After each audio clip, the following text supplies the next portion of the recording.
আৰু তেনেকৈ সুবিধা আচলতে নহয় আমাৰ ইউটিউবত আছে, কিন্তু তথাপিও এনেকৈ লাইভ দেখাৰ মটক বিহু মই বৰষা ৰাণী বিষয়াৰ এটি সন্তান থকাৰ পিছতো বৰষা ৰাণী বিষয়াই কৰিলে এক আচৰিত কাণ্ড। হয়, তিনিচুকীয়াত বৰষা ৰাণী বিষয়াই এনেকুৱা এক আচৰিত কাণ্ড সংঘটিত কৰিছে, বৰষা ৰাণীৰ ওচৰে পাজৰে থকা প্ৰত্যেকজন মানুহেই আচৰিত হৈ পৰিছে। কালি বৰষা ৰাণী বিষয়াই এটি ফেচবুক লাইভ কৰিছিল। সেই ফেচবুক লাইভত বৰষা ৰাণী বিষয়াৰ যি কাণ্ড, যি কাৰ্য কৰি আছে, সেই কাৰ্যৰ বিষয়ে দেখুৱাইছিল।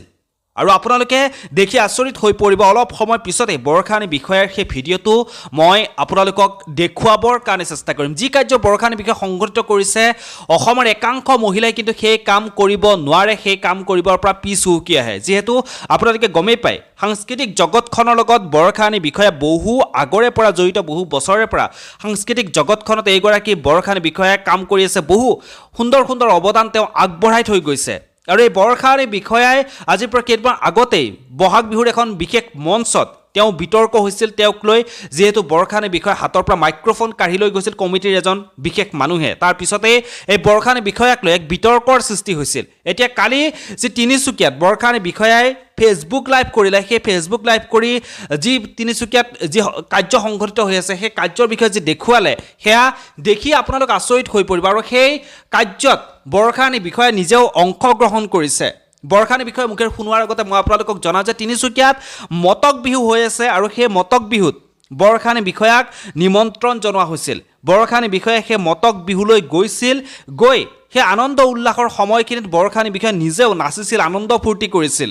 আৰু ইয়াতে আপোনালোকে হয়তো ভাবিলে যে বৰষা ৰাণী বিষয়াৰ সন্তান থকাৰ পিছত এনেকুৱা কি কাৰ্য সংঘটিত কৰিলে বুলি। যিহেতু মই প্ৰথমতেই কৈছোঁ, বৰষা ৰাণী বিষয়াৰ সন্তান থকাৰ পিছতো আচৰিত কাৰ্য সংঘটিত কৰিছে। এয়াই হৈছে বৰষা ৰাণী বিষয়াৰ সন্তান থকাৰ পিছত আচৰিত কাণ্ড। কাৰণ অসমৰ সাংস্কৃতিক জগতখনৰ লগত জড়িত এনেকুৱা বহু যুৱতী আছিল আগৰ সময়খিনিত। সেইসকলে যেতিয়া তেওঁলোকৰ সন্তান হয়, তেওঁলোকে যেতিয়া বিবাহ পাশত আবদ্ধ হয়, সন্তান হোৱাৰ পিছত তেওঁলোকে সাংস্কৃতিক জগতখনৰ পৰা বহু আঁতৰি থাকিবলগীয়া হয়। আৰু বৰ্তমান সময়লৈকে তেওঁলোকৰ নামসমূহো মানুহে চিনি নাপায়, তেওঁলোকৰ মুখখন দেখিলেও মানুহে চিনি নোপোৱা হৈ পৰে। কিন্তু বৰষা ৰাণী বিষয়াই নিজে সাংস্কৃতিক জগতখনত এইদৰে ওতঃপ্ৰোতভাৱে জড়িত হৈ আছে, বিহুৰ লগত এইদৰে ওতঃপ্ৰোতভাৱে জড়িত হৈ আছে, নিজৰ পৰিয়ালৰ লগতে নিজৰ সন্তান সকলোবোৰ চম্ভালি তেওঁ সাংস্কৃতিক জগতখনক সময় দিছে। এইদৰে বহাগৰে বিহুৰ সময়খিনি আনন্দ ফূৰ্তি উল্লাস কৰি সময়বোৰ পাৰ কৰিছে। সেয়া একমাত্ৰ তেওঁ পৰিয়ালৰ ছাপোৰ্টৰ কাৰণে। হয়নে নহয়, সেয়া আপোনালোকে তলৰ কমেণ্ট বক্সত কমেণ্ট কৰি জনাব। এতিয়া আহক বৰষা ৰাণী বিষয়াই কিনো কৈছে, বৰষা ৰাণী বিষয়াৰ ভিডিঅ'টো আমি চাওঁ।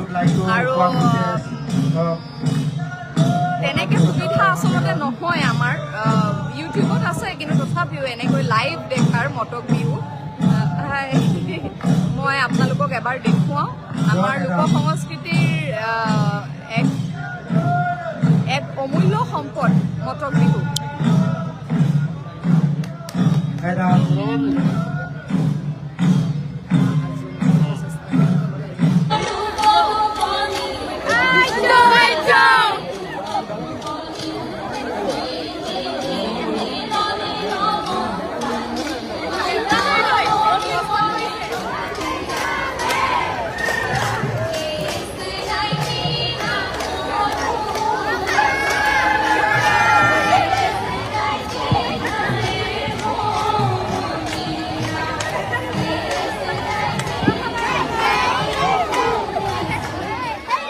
ঠিকনা দিলেই নহ'ব, ঘৰত নিব লাগিব।